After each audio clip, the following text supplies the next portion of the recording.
रहे हैं लाइव 7। नमस्कार, लाइव 7 विशेष में आपका स्वागत है। मैं हूं ज्ञान रंजन। दोस्तों, आज कांग्रेस पार्टी की ओर से संविधान बचाओ रैली का आयोजन रांची में किया गया। संविधान बचाओ रैली में कांग्रेस के राष्ट्रीय अध्यक्ष मल्लिकार्जुन खड़गे शामिल हुए और उन्होंने जो बातें कही, जिस तरह से उन्होंने केंद्र सरकार पर आरोप लगाया कि किन किन क्षेत्रों में संविधान के साथ जो है सो खिलवाड़ किया जा रहा है, ये कई चीजें सामने आई। लेकिन दोस्तों, अभी आप 22 तारीख से 22 अप्रैल से अगर लगातार आप देख रहे हैं, जिस दिन से पहलगाम में जो आतंकी हमले हुए और जिस तरह से धर्म पूछकर लोगों को गोली से उड़ा दिया गया, 26 लोगों की मौत हो गई। उसके बाद जो सर्जिकल स्ट्राइक की बातें चल रही थी, सर्जिकल स्ट्राइक को लेकर के यानी पाकिस्तान को सबक सिखाने के लिए पूरा देश एकजुट था। सर्वदलीय बैठक में भी यह फैसला हो गया।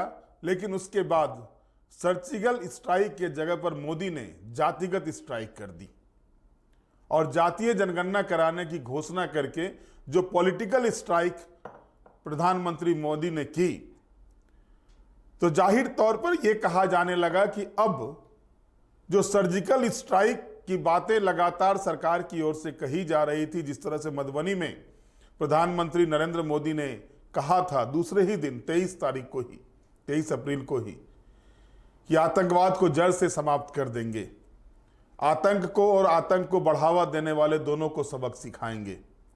और उसके बाद लगा था कि शायद ये होगा। लेकिन धीरे धीरे समय बीतता गया और उसके बाद पिछले बुधवार को मोदी कैबिनेट की बैठक में यह फैसला आया कि देश में सेंसस के साथ कास्ट सेंसस भी कराया जाएगा, यानी एक ही साथ होगा। और अब देखिए क्या हो रहा है। 7 तारीख यानी बुधवार को मॉक ड्रिल होने हैं और इससे पहले पॉलिटिकल मॉक ड्रिल शुरू हो गया है। अब पॉलिटिकल मॉक ड्रिल क्या है, यह हम आपको बताएंगे। आखिर ऐसा क्या कर दिया है मल्लिकार्जुन खड़गे या कांग्रेस पार्टी ने कि टेंशन में प्रधानमंत्री मोदी भी आ गए हैं। ऐसा क्या हो रहा है जो परेशानी का सबब बनता जा रहा है। पहले भारतीय जनता पार्टी के लोग कास्ट सेंसस का विरोध कर रहे थे। ये मैं नहीं कह रहा, मल्लिकार्जुन खड़गे ने जो पत्र प्रधानमंत्री नरेंद्र मोदी को लिखा है उसमें इस बात का जिक्र है। और बाद में जातिगत जनगणना कराने का फैसला मोदी कैबिनेट से लिया गया।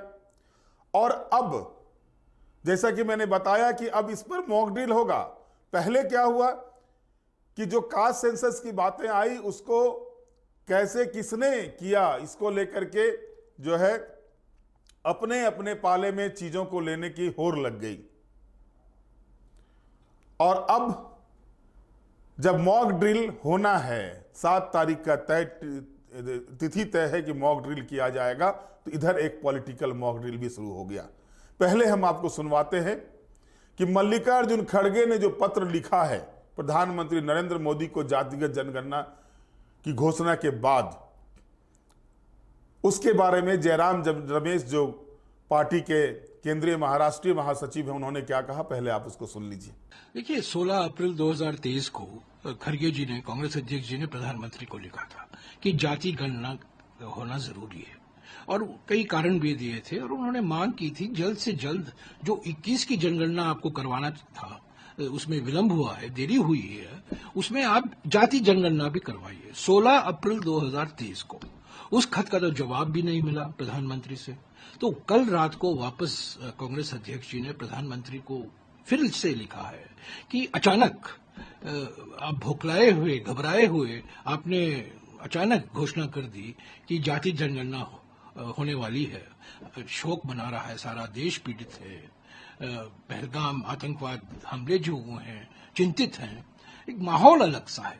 पर उस बीच आपने डेस्परेटली, एक घबराए हुए आपने यू टर्न लिया और कहा जाति जनगणना आप कराएंगे। आपने तो राहुल जी को, खड़गे जी को, सारे कांग्रेस पार्टी के नेताओं को अर्बन नक्सल बताया। आपने कहा हम विभाजनकारी हैं, हम विभाजन करना चाहते हैं। क्योंकि हम जाति जनगणना की मांग कर रहे हैं। एक हो तो सेफ हो, यही तो नारे चले थे ना। पर अचानक प्रधानमंत्री ने अपना मन बदल दिया। ठीक है, क्यों बदले वो अलग की बात है। तो कल कांग्रेस अध्यक्ष जी ने 3 सुझाव दिए हैं।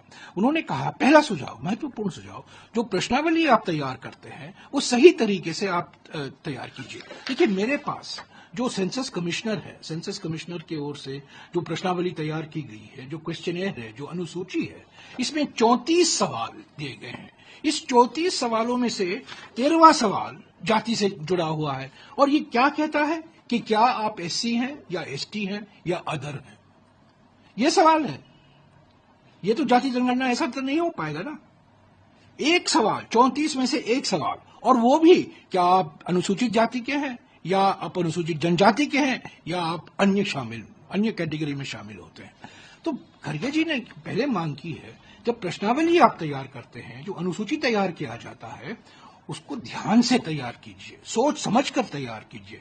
सिर्फ गिनती को आप मद्देनजर रखते हुए मत तैयार कीजिए, क्योंकि ये सामाजिक और आर्थिक पृष्ठभूमि है। सामाजिक और आर्थिक जो स्थिति है लोगों की, उसको जानकारी हासिल करने की जरूरत है। तो तेलंगाना मॉडल का उन्होंने जिक्र किया है। तेलंगाना में 56 सवाल पूछे गए, 56 इंच की छाती नहीं, 56 सवाल पूछे गए। और वो सिर्फ गिनती के लिए नहीं, पर सामाजिक और आर्थिक स्थिति जो है, ताकि संवैधानिक हक सब लोगों को मिले। तो ये पहला सवाल, पहला सुझाव खड़गे जी ने दिया है। दूसरा, उन्होंने यही दोहराया है, कांग्रेस पार्टी की मांग जो है कि 50% आरक्षण की सीमा अनुसूचित जाति, अनुसूचित जनजाति और ओबीसी वर्गों के लिए जो 1962 में लगाया गया था सुप्रीम कोर्ट द्वारा, उसको हटाना चाहिए। संवैधानिक तरीके से संशोधन लाना चाहिए, संविधान में संशोधन लाना चाहिए, ताकि ये 50% की सीमा नहीं हो। और तीसरा सुझाव ये दिया है कि 2006 में जो अनुच्छेद 15(5) शामिल किया गया था हमारे संविधान में, जिसके तहत अनुसूचित जाति, अनुसूचित जनजाति और ओबीसी वर्गों के लिए निजी शैक्षिक संस्थाओं में आरक्षण उपलब्ध होगा, वो लागू नहीं हुआ है। क्योंकि 10 साल तक वो सुप्रीम कोर्ट में उस पर चर्चा हुआ, और सुप्रीम कोर्ट ने 30 जनवरी 2014 को अपना निर्णय सुनाया कि अनुच्छेद 15(5) संवैधानिक है। वो तब मॉडल कोड ऑफ कॉन्डक्ट लागू हुआ, तो मनमोहन सिंह जी की सरकार उसको आगे नहीं ले चल पाई। तो मोदी जी की सरकार आई, 11 साल से वो चुप है, और ये आर्टिकल 15(5) आज हमारे संविधान में है। तो उसको लागू कीजिए, कानून लाइए। खड़गे जी ने ये सुझाव दिया है। तो कुल मिलाकर कांग्रेस अध्यक्ष ने कहा है प्रधानमंत्री को कि आप गंभीरता से लीजिए, ये औपचारिक तरीके से मत, जो माने ये एक रिचुअल नहीं है, ये आप एक मौका है आपको, जब हमारे प्रस्तावना, संविधान का प्रस्तावना है, जहां सामाजिक न्याय, आर्थिक न्याय, राजनीतिक न्याय का जिक्र किया गया है, संकल्पित है प्रियम्बल में, उसको पूरा करने के लिए ये 3 सुझाव दिए गए हैं। तो हम उम्मीद करते हैं कि प्रधानमंत्री एक सर्वदलीय बैठक बुलाएं। यही कांग्रेस अध्यक्ष ने भी कहा है। अब सभी पार्टियों से मशवरा कीजिए, बातचीत कीजिए, चर्चा कीजिए, पार्लियामेंट में भी चर्चा हो, ताकि सही ढंग से ये जाति जनगणना होना जरूरी है। अब सवाल यही उठता है, अभी तय हुआ है कि जातिगत जनगणना कराया जाएगा, लेकिन कांग्रेस पार्टी की ओर से तेलंगाना में जिस तरह से जातिगत सर्वे कराए गए हैं, उसको आधार बना के, यानी उसी मॉडल को अपना करके देश भर में जातिगत जनगणना कराने की बात कही जा रही है। आखिर परेशानी क्या हो रहा है? कांग्रेस पार्टी की परेशानी क्या है? आज अगर आप जो संविधान बचाओ रैली रांची में हुई है, पुरानी विधानसभा मैदान में जो संविधान बचाओ रैली हुई, मल्लिकार्जुन खड़गे ने संबोधित किया है, गौर करेंगे तो ज्यादातर समय नेताओं का अन्य बातों के अलावा जातिगत सर्वे पर था। सोमवार को भी जब प्रेस कॉन्फ्रेंस आयोजित की गई कांग्रेस पार्टी के द्वारा झारखंड में, उसमें भी मूल रूप से जातिगत जनगणना को लेकर के ही कई तरह की बातें की गई। पहले हम आपको बताते हैं कि मल्लिकार्जुन खड़गे ने जो पत्र लिखा है, और जिसको मैं कह रहा हूं कि जिस तरह से मॉक ड्रिल की बात हो रही है देश भर में, रांची के भी 4 जिले में होना है, झारखंड के भी, माफ कीजिएगा, झारखंड के भी 4 जिले में होने हैं, बिहार में भी होने हैं। तो इसमें जो मल्लिकार्जुन खड़गे ने जो पत्र लिखा है उसमें है, माननीय प्रधानमंत्री जी, 16 अप्रैल 2023 को आपको पत्र लिखकर भारतीय राष्ट्रीय कांग्रेस द्वारा जातिगत जनगणना कराने की मांग आपके समक्ष रखी थी। अफसोस है कि मुझे उस पत्र का कोई जवाब नहीं मिला। दुर्भाग्य से उसके बाद आपके पार्टी के नेताओं और स्वयं आपने कांग्रेस पार्टी और कांग्रेस के नेतृत्व पर इस जायज मांग को उठाने के लिए लगातार हमले किए। आज आप स्वयं स्वीकार कर रहे हैं कि यह मांग गहन सामाजिक और न्याय और सामाजिक सशक्तिकरण के हित में है। आपने बिना किसी स्पष्ट विवरण के यह घोषणा की है कि अगली जनगणना, जो वास्तव में 2021 में होनी थी, में जाति को भी एक अलग श्रेणी के रूप में शामिल किया जाएगा। इस संबंध में मेरे 3 सुझाव आपके समक्ष हैं, कृपया विचार करें। जाति जनगणना जो है, जिसमें जो लिखा है उन्होंने कि जनगणना से संबंधित प्रश्नावली का डिजाइन अत्यंत महत्वपूर्ण है। जाति संबंधी जानकारी केवल गिनती के लिए नहीं, बल्कि व्यापक सामाजिक आर्थिक लक्ष्यों को प्राप्त करने के लिए एकत्र की जानी चाहिए। हाल ही में संपन्न तेलंगाना में जातिगत सर्वेक्षण में इन्हीं उद्देश्यों को ध्यान में रखते हुए डिजाइन और कार्यान्वित किया गया था। केंद्रीय गृह मंत्रालय को जनगणना में इस्तेमाल किए जाने वाले प्रश्नावली और पूछे जाने वाले प्रश्नों के लिए तेलंगाना मॉडल का उपयोग करना चाहिए। प्रक्रिया के समाप्ति के अंत में प्रकाशित होने वाली रिपोर्ट में कुछ भी छिपाया नहीं जाना चाहिए, ताकि प्रत्येक जाति के पूर्ण सामाजिक आर्थिक आंकड़े सार्वजनिक रूप से उपलब्ध हों, जिससे एक जनगणना से दूसरी जनगणना तक उसकी सामाजिक आर्थिक प्रगति को मापा जा सके और उन्हें संवैधानिक अधिकार दिया जा सके। दूसरा बिंदु जो उन्होंने रखा है कि अगस्त 1994 में तमिलनाडु का आरक्षण कानून अधिनियम हमारे संविधान की 9वीं अनुसूची में शामिल किया गया था। इसी तरह सभी राज्यों द्वारा पारित आरक्षण संबंधी अधिनियमों को संविधान की 9वीं अनुसूची में शामिल किया जाना चाहिए। इसके अलावा जाति जनगणना के जो भी नतीजे आए, यह स्पष्ट है कि अनुसूचित जातियां, अनुसूचित जनजातियां और अन्य पिछड़े वर्गों के लिए आरक्षण पर मनमाने ढंग से लगाई गई 50% की अधिकतम सीमा को संविधान संशोधन के माध्यम से हटाया जाना होगा। ये 2 पॉइंट हुए। तीसरा पॉइंट जो उन्होंने रखा, अगर आप उसको गौर करेंगे तो आप पाएंगे कि इसमें उन्होंने कहा है कि अनुच्छेद 15(5) ये गौर करने वाली चीज है। संविधान के अनुच्छेद 15(5) को भारतीय संविधान में 20 जनवरी 2006 को लागू किया गया था। इसके बाद इसे सर्वोच्च न्यायालय में चुनौती दी गई। लंबे विचार विमर्श के बाद सर्वोच्च न्यायालय ने 29 जनवरी 2014 को इसे बरकरार रखा। यह फैसला 2014 के लोकसभा चुनाव के लिए आचार संहिता लागू होने से ठीक पहले आया। यह निजी शिक्षण संस्थानों में अनुसूचित जातियों, अनुसूचित जनजातियों और ओबीसी के लिए आरक्षण का प्रावधान करता है। उच्च शिक्षा विभाग के लिए अनुदान की मांग पर अपनी 364वीं रिपोर्ट में, जिसे 25 मार्च 2025 को प्रस्तुत किया गया था, शिक्षा, महिला बाल विकास, युवा और खेल पर संसदीय स्थायी समिति ने भी अनुच्छेद 15(5) को लागू करने के लिए नए कानून बनाने की भी सिफारिश की थी। जाति जनगणना जैसे किसी भी प्रक्रिया को जो पिछड़ी, वंचितों और हाशिए पर खड़े लोगों को उनके अधिकार दिलाने का माध्यम बनता है, किसी भी रूप में विनाशकारी नहीं माना जाना चाहिए। हमारा महान राष्ट्र और हमारे विशाल हृदय लोग विपरीत परिस्थितियों में हमेशा एकजुट होकर खड़े हुए हैं। हाल ही में पहलगाम में हुए कायराना आतंकी हमले के बाद हम सब ने एकजुटता का परिचय दिया। भारतीय राष्ट्रीय कांग्रेस का मानना है कि सामाजिक और आर्थिक न्याय तथा स्थिति और अवसर की समानता सुनिश्चित करने के लिए जाति जनगणना को उपरोक्त सुझाए गए समग्र तरीके से कराना अत्यंत आवश्यक है। यही हमारे संविधान की प्रस्तावना में भी संकल्पित है। मुझे भरोसा है कि आप मेरे सुझावों पर विचार करेंगे। दरअसल मैं आपसे आग्रह करता हूं कि जाति जनगणना के मुद्दे पर सभी राजनीतिक दलों के साथ शीघ्र संवाद करें। ये 5 तारीख को जो है सो मल्लिकार्जुन खड़गे ने ये पत्र प्रधानमंत्री नरेंद्र मोदी को लिखा था।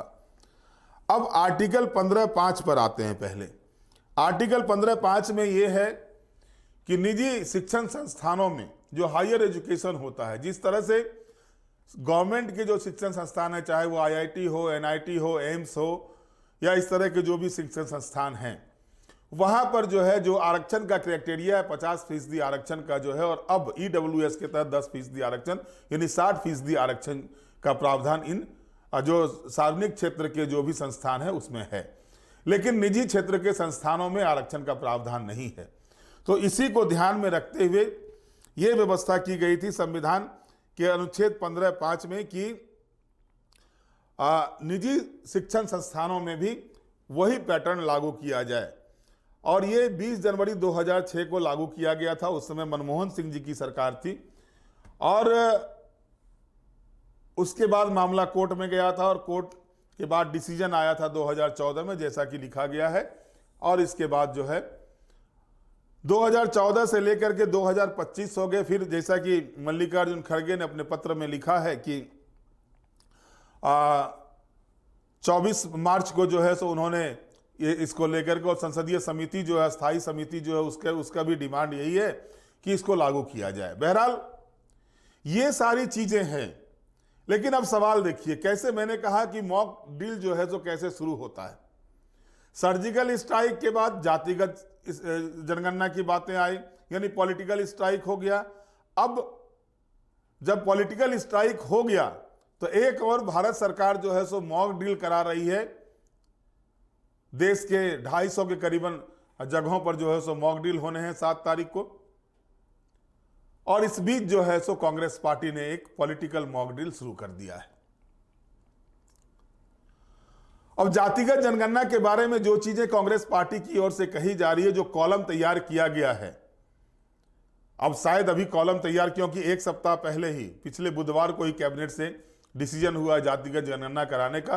अब कांग्रेस पार्टी को जो जयराम रमेश दिखा रहे थे कि जातिगत सर्वेक्षण जो कराया जाएगा उसके लिए जो फॉर्मेट तैयार किया गया है जनगणना का, उसके बारे में बता रहे थे। शायद इतनी जल्दी वो फॉर्मेट तैयार नहीं हो सकती है, जैसा कि मुझे लगता है। ये फॉर्मेट वही है जो पहले वाला फॉर्मेट है, अभी नया फॉर्मेट नहीं आया है।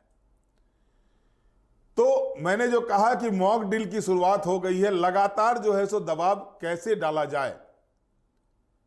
यह सच है कि जिस समय पाकिस्तान ने वो कायराना हरकत की, पहलगाम में जिस तरह से आतंकवादी हमले हुए, और उसके बाद पूरा देश एकजुट हुआ, पूरी पॉलिटिकल पार्टी जाति धर्म संप्रदाय से ऊपर उठ करके पाकिस्तान के इस कायराना हमले को लेकर के एकजुट दिखाई दी। और जातिगत जनगणना आने के बाद जिस तरह से लगातार सभी राजनीतिक दल जो है सो श्रेय अपने माथे पर लेने का प्रयास किया, मेरे कारण से हो गया, मेरे कारण से हो गया। जाहिर तौर पर यह भी सच्चाई है, सत्ता में जो रहता है क्रेडिट उसी को जाता है। अब ये क्रेडिट देने की होड़ के बाद अब एक नया चीज इसमें घुसाया जा रहा है, और वो है कि आरक्षण का दायरा जो बढ़ाने का है। तमिलनाडु स्टेट का जो एग्जाम्पल दिया गया कि 9वीं अनुसूची में उसको शामिल किया गया, लेकिन बिहार का 9वीं अनुसूची में शामिल नहीं हुआ। झारखंड का गया आरक्षण बढ़ा हुआ प्रावधान, वो अगर हम यहां की बात करते हैं तो वो 9वीं अनुसूची में शामिल नहीं हुआ। और लगभग सभी प्रदेशों से जो है सो इस तरह की चीजें जा रही है, आरक्षण के दायरे को बढ़ाने की बातें हो रही है। लेकिन सवाल यह उठता है कि जब जातिगत जनगणना होंगे, उसके बाद जब कास्ट का पता चलेगा, उसका इकोनॉमिक सोशियो इकोनॉमिक स्थिति क्या है वो जानकारी मिलेगी, तब जाकर के अगर ये बातें होती तो समझ में आता। 1947 में जो देश की स्थिति थी, सामाजिक आर्थिक स्थिति थी, 2025 में जब हम कहते हैं कि विश्व की 5वीं सबसे बड़ी अर्थव्यवस्था है, तो ऐसे में अगर आप वही कल्पना करते हैं कि 1947 वाली जो आर्थिक स्थिति थी, सामाजिक स्थिति थी देश की, वही स्थिति आपको 2025 में भी दिखाई देगी, तो ये सिर्फ पॉलिटिकल एजेंडा ही कहा जाएगा। और विशुद्ध रूप से ये पॉलिटिकल एजेंडा है, क्योंकि पता है सभी राजनीतिक दलों को कि ओबीसी का पॉपुलेशन सबसे ज्यादा देश भर में है, और सबकी निगाहें ओबीसी वोटरों पर ही टिकी हुई है। लेकिन सच्चाई यह भी है कि जो 1947 की स्थिति थी, 1950 संविधान बनने के बाद 26 जनवरी 1950 की जो स्थिति थी, उस स्थिति में अमूल चूक परिवर्तन इस देश में आया है। अगर आप लोगों के क्रय शक्ति को आप देख लें, लोगों के लिविंग स्टैंडर्ड को देख लें, बच्चों को एजुकेशन दिलाने की स्थिति को देख लें, साहब झारखंड में ही तो हजारों विद्यालय ऐसे हैं जहां पर बच्चे नहीं हैं सरकारी स्कूल में, और वहीं प्राइवेट स्कूल में नामांकन कराने के लिए जो है तो दाखिला लेने के लिए जो है भीड़ की भीड़ लगी हुई है। अगर आर्थिक स्थिति बढ़ी नहीं तो आखिर वो भीड़ कहां से आ रही है? और ये सिर्फ यहीं की स्थिति नहीं है, पूरे देश में व्यापक पैमाने पर अगर आप देखेंगे तो ये स्थिति बनी हुई है। तो अगर सामाजिक आर्थिक स्थिति का आकलन किया जाना है तो निश्चित रूप से अगर जातिगत सर्वे होता है तो उसमें वो कॉलम भी होगा कि इसकी आय की स्थिति क्या है, उसका इनकम कितना है, हर व्यक्ति का इनकम कितना है, चाहे वो किस कास्ट से है, कास्ट के साथ साथ वो अपना इनकम भी शो करेंगे, इनकम भी दर्शाएंगे। और उसके बाद अगर इस चीजों को लाया जाता कि भाई इसके आधार पर जिस जाति के लोगों को आजादी के 75 वर्ष पूरे होने के बाद भी आज भी वो जो है सो समाज के उस पायदान तक नहीं पहुंचे हैं, तो उनके लिए आरक्षण की व्यवस्था की जाए तो समझ में आता है। लेकिन बिना कुछ हुए अगर पहले से ही मॉक ड्रिल शुरू हो जाए तो जाहिर तौर पर यह पॉलिटिकल है, और इस पॉलिटिकल चीजों से अब चूंकि देश के विकास, मैंने कहा कि 5वीं सबसे बड़ी अर्थव्यवस्था देश की भारत की हो गई है विश्व के पटल पर, और तभी आप शान से कहते हैं कि हम सबक सिखा देंगे। सिर्फ पानी रोक देने भर से पाकिस्तान में त्राहिमाम मचा हुआ है। सोचिए अगर स्ट्राइक होता है तो पाकिस्तान की स्थिति क्या होगी। और इधर हमारे देश में जो है सो राजनीति करने वाले लोग, राजनीतिक दल के लोग हर चीज में राजनीति को बिना घुसाए रह नहीं सकते। डिमांड थी जातिगत जनगणना की, जातिगत जनगणना होगी, जब घोषणा की गई है तो नहीं होगी, तब उस पर अगर चढ़ाई होती है तो समझ में आता है। और अभी काम शुरू भी नहीं हुआ, फॉर्मेट तैयार भी नहीं हुए। रमेश जी फॉर्मेट लेके सामने आ गए, ये होने जा रहा है। इसमें देखिए सिर्फ जाति का नाम दिया, धर्म का नाम दिया हुआ है, SC ST OBC दिया हुआ है, अलग अलग जाति का नाम नहीं दिया हुआ है। तो उनको यह भी समझना चाहिए कि अगर OBC दिया हुआ तो उपजाति उसमें लिखा जाएगा, OBC में आप किस जाति से हैं वो भी कॉलम होगा, वो भी भरना होगा उनको, और तभी जातिगत जनगणना पूरा होगा। सिर्फ OBC लिख देने से जातिगत जनगणना पूरा नहीं हो सकता। जब आप विभिन्न अलग अलग जातियों के संख्या को आकलन करेंगे तो ये अगर जातिगत गणना सिर्फ अगर सही मायने में अगर वो फॉर्मेट ही है जो जयराम रमेश दिखा रहे हैं, तो यहां पर निश्चित रूप से कहा जा सकता है कि फिर आंख में धूल झोंकने वाली बात होगी जातिगत सर्वेक्षण। और अगर ये फॉर्मेट पहले वाला ही फॉर्मेट है, क्योंकि 2010 में भी आर्थिक जो सोशियो इकोनॉमिक सर्वे हुआ था, अगर वही फॉर्मेट है तो फिर वो अलग चीजें हैं। तो देखना यह होगा कि जो एक पहल की गई, ठीक है, कांग्रेस पार्टी की डिमांड थी, अन्य राजनीतिक दल भी डिमांड कर रहे थे, नीतीश कुमार डिमांड कर रहे थे, लगातार डिमांड जातिगत सर्वेक्षण का, जातिगत जनगणना का हो रहा था। अब सरकार उसको लेकर के तैयार है, सरकार कराने जा रही है। तो इसमें जो भी चीजें होनी चाहिए उस पर एक सकारात्मक सुझाव हो, और जैसा कि डिमांड किया है खरगे ने, उस डिमांड पर भी सरकार को पहल करनी चाहिए। एक सर्वदलीय बैठक बुला करके अगर जनगणना करानी ही है तो उस पर फॉर्मेट तैयार कराया जा सकता है।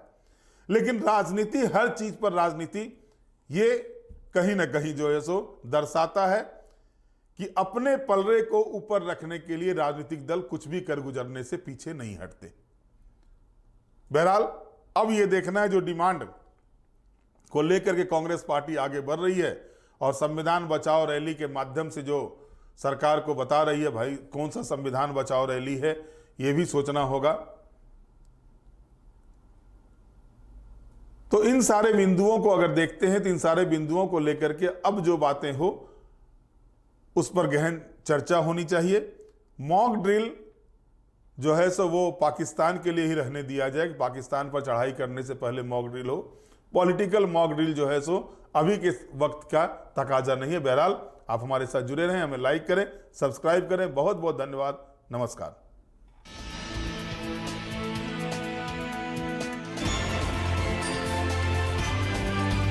आप देख रहे हैं लाइव 7।